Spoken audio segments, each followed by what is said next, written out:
Conservative lawmakers in Congress are one step closer to limiting certain abortion procedures. One America's John Hines reports from Washington. Pro-life conservatives are savoring a victory now after passage by the House of legislation banning late-term abortions. This bill, is one that is the first time in either chamber in the history of the United States that we have passed a bill that gives affirmative protection to the unborn child on a federal level.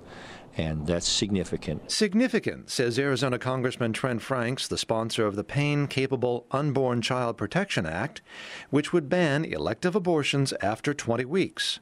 And Franks says the remarkable thing is that a bill like this often causes people to rethink their thoughts about abortion. A bill like this focuses people's attention. They begin to look for themselves on the internet and all the things that we can do today, and they begin to see, hey, this really is a little baby. Isn't that the real question? This really is a little baby.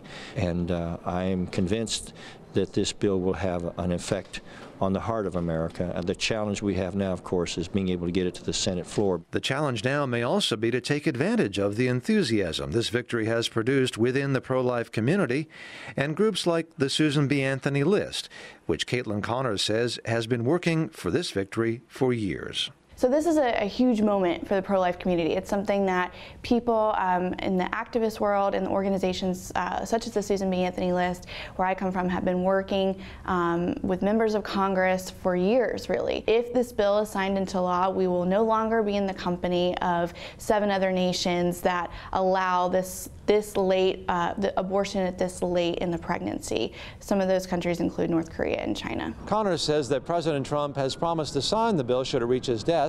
Meanwhile, in the Senate, she says they hope to convince several Democrats from states that Trump won to support the legislation. John Hines, One American News, Washington.